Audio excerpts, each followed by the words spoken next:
میں سفر کر رہے ہو فلیس علیکم جناح، تمہارے اوپر کوئی گناہ نہیں ہے ان تقصروا من الصلاۃ، کہ تم نماز میں قصر کر لیا کرو۔ یہ اللہ تعالیٰ کی طرف سے اجازت ہے، اور یہ دیکھیں کہ کتنا پیارا دین ہے، کتنا پیارا مذہب ہے کہ اپنے ماننے والوں کو ہر مشکل میں آسانی کی کوئی نہ کوئی تعلیم ارشاد فرماتا ہے۔ اور اسلام سے بڑھ کر اس کائنات میں کوئی آسان دین نہیں ہے، ٹھیک ہے نا۔ اس کو اپنے لیے مشکل وہی بندہ بنا سکتا ہے جس کو اسلامی تعلیمات کے بارے میں آگاہی نہ ہو، ورنہ ہر مقام پہ اللہ تعالیٰ اور اس کے رسول نے آسانی ہی آسانی رکھی ہے۔ یہی نماز کا معاملہ دیکھ لیں، اللہ نے فرمایا کہ تم سفر میں ہو تو تمہارے لیے یہ اجازت ہے کہ 4 رکعت نماز کو 2 پڑھ لو۔ اب یہاں پر نماز کی 3 صورتیں ہیں، اور بڑی توجہ کے ساتھ ان کو اگر آپ نے گوش گزار کر لیا تو ساری زندگی کے لیے سفر کی نماز کے حوالے سے آپ کو انشاءاللہ کسی سے مسئلہ پوچھنے کی ضرورت نہیں رہے گی۔ پہلی بات یہ کہ کتنا سفر ہو کہ جتنے سفر میں ہم نماز کو ادا کر سکتے ہیں، اس کی جو حدیث میں مقدار ہے وہ ہے 3 دن اور 3 راتوں کا سفر پیدل یا اونٹوں کے ذریعے، یعنی جتنا سفر پیدل چل کے 3 دنوں میں طے ہوتا ہے وہ سفر کی مقدار ہے۔ اس وقت کے علماء نے 3 دن کے اور 3 راتوں کے سفر کو، یعنی اس میں ریسٹ کا وقفہ نکال کے، کھانے کا وقفہ نکال کے، اس کو جب کیلکولیٹ کیا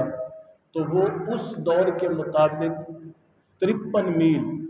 یعنی 53 میل جو ہے وہ سفر بنا، اور بعض روایات میں 61 میل جو ہے وہ 3 دن اور 3 رات کا سفر بنتا ہے۔ پھر یہ میل جو ہے کلومیٹروں میں بدل گئے، تو اب کلومیٹروں کے حساب سے جو اس کی مقدار ہے وہ 92 کلومیٹر سفر ہے۔ یعنی آپ اپنے موضع کی حدود سے، موضع سے مراد کہ جہاں پہ آپ رہ رہے ہیں وہاں اس کی آبادی میں جو قبرستان ہے، اس آبادی میں جو ضروریات زندگی کی عمارتیں ہیں، یونین کونسل وغیرہ ہے، اس دفتر سے، اس لمٹ سے جب آپ باہر نکل جاتے ہیں، مثال کے طور پر یہ الکریم گارڈن سوسائٹی ہے تو یہ موضع رکھ چھبیل میں شامل ہے۔ اب چھبیل کا جو احاطہ ہے وہ آپ لگا لیں کہ قائد اعظم انٹرچینج تک ہے، تو آپ اپنے گھر سے اور موضع کی حدود سے آگے 92 کلومیٹر کا سفر کرنا چاہ رہے ہیں، 92 کلومیٹر، 92 کلومیٹر آپ نے سفر کرنا ہے۔ تو اب اس کی 3 صورتیں ہیں نماز پڑھنے کی۔ نمبر 1، جو نماز آپ کو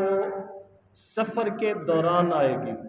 یعنی آپ سفر کر رہے ہیں، ڈیورنگ ٹریولنگ اگر نماز کا ٹائم ہو گیا، سفر کے دوران، چاہے آپ اپنی گاڑی پہ ہیں یا آپ لوکل گاڑی پہ ہیں، 92 کلومیٹر کے سفر کے دوران آپ نے نماز پڑھنی ہے تو 4 فرض 2 پڑھیں گے، باقی نماز آپ پہ معاف ہے۔ یعنی جو 4 فرض ہیں، مثلاً آپ نے یہاں سے فیصل آباد جانا ہے، راستے میں ظہر کی نماز کا ٹائم ہو گیا تو 4 فرض 2 پڑھ لیں گے تو آپ پر پوری نماز کا حکم جو ہے وہ ختم ہو جائے گا، اور آپ کی فرض نماز جو ہے وہ مکمل شمار ہوگی، آپ کے سر پر وہ نماز باقی نہیں رہے گی، اور اس نماز کے بارے میں آپ سے کوئی پوچھ گچھ نہیں کی جائے گی۔ دوسری صورت یہ ہے کہ آپ نے جہاں پہ جانا تھا وہاں پہ آپ پہنچ گئے، جہاں پہ آپ جانا تھا وہاں پہ پہنچ گئے، یعنی یہاں سے آپ نے فیصل آباد کا ارادہ کیا اور فیصل آباد آپ پہنچ گئے۔ اگر وہاں کے امام کے پیچھے آپ نماز پڑھیں گے تو آپ مکمل نماز پڑھیں گے وہاں کے امام کے پیچھے۔ کیوں؟ یہاں پر بھی اگر کوئی مسافر آ جاتا ہے اور وہ ہمارے پیچھے نماز پڑھتا ہے تو اس کو پوری نماز پڑھنی پڑے گی۔ کیوں؟ کہ وہ جو امام جس کے پیچھے اس نے نماز پڑھی ہے، جس کے پیچھے اس نے یہ کہا کہ پیچھے اس امام کے اللہ اکبر، وہ امام وہاں کا مقیم تھا، تو پیچھے اس امام کے کہنے کی وجہ سے